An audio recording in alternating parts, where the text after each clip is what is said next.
हैदराबाद के नामपल्ली इलाके में वाक़ई प्रदीप फर्नीचर के गोदाम में मोहिबाती की लाखों रुपए की अमलाक जलकर खाकिस्तान हो गई, ताहम कोई जानी नुकसान की इत्तला नहीं है। हैदराबाद में कोरोना वायरस काबू से बाहर 24 घंटों में दर्ज हुए 713 नए मामले। रियासत भर में गुज़िश्ता रोज 872 मामले सामने आए और 7 अमवात हुई। मुतासरीन की मजमूई तादाद 8674 तक पहुंची। पड़ोसी रियासत आंध्र प्रदेश में गुज़िश्ता 24 घंटों के दौरान 443 नए मामले दर्ज हुए, जिसके बाद रियासत में मुतासरीन की जुमला तादाद 7451 तक पहुंच गई। तेलंगाना हुकूमत की जानिब से किसानों को रैतू बंधु की रकम किसानों के खातों में जमा की गई। हैदराबाद पुलिस ने चंद ही घंटों में अगवा की गई 3 साला लड़की को अगवा गनंदगान के जंगल से आजाद करवाते हुए वालिदीन के हवाले कर दिया। तेलंगाना पुलिस एकेडमी में 20 अफराद कोरोना वबा से मुतासिर पाए गए।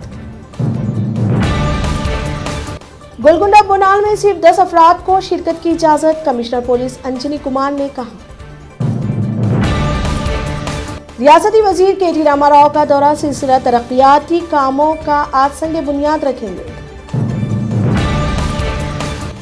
तेलंगाना में एमसेट के इम्तिहानात 6 जुलाई से 9 जुलाई तक मुनक्किद होंगे, chairman higher education T Papi Reddy ने कहा।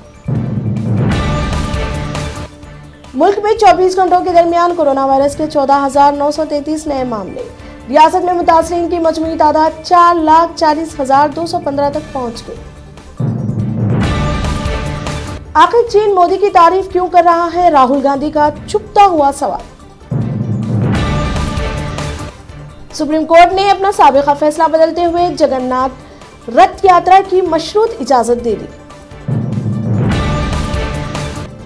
साबिक वजीर आजम मनमोहन सिंह ने कहा कि मुल्क की सलामती पर वजीर आजम को मुहतात होकर बयान देना चाहिए। नेशनल कॉन्फ्रेंस ने कहा कि कश्मीर से सेक्रेटरीट के दफातर की तकसीम तशवीशनाक है। मरकजी वजीर दिफा राजनाथ सिंह ने कहा कि जंगी तैयारों के लिए हिंदुस्तान रूस से मदद हासिल करेगा। योगा गुरु बाबा रामदेव आज कोरोना वायरस की दवा का ऐलान करेंगे। दुनिया भर में गुज़िश्ता 24 घंटों के दौरान कोरोना वायरस के 1,38,000 नए मामले। रियासत में मुतासरीन की मजमूई तादाद 9 मिलियन से मुतजाविज। अमेरिका ने उम्मीद जाहिर की कि लीबिया में जंगबंदी और मुज़ाकिरात को यकीनी बनाया जाएगा। हज 2020 पर सऊदी हुकूमत का बड़ा फैसला, महदूद तादाद में हुज्जाज कराम सादात हज हासिल करेंगे। अमेरिका सदर डोनाल्ड ट्रंप H-1B वीजा को मंसूख करने का ऐलान किया, हिंदुस्तान ने तशवीश जताई।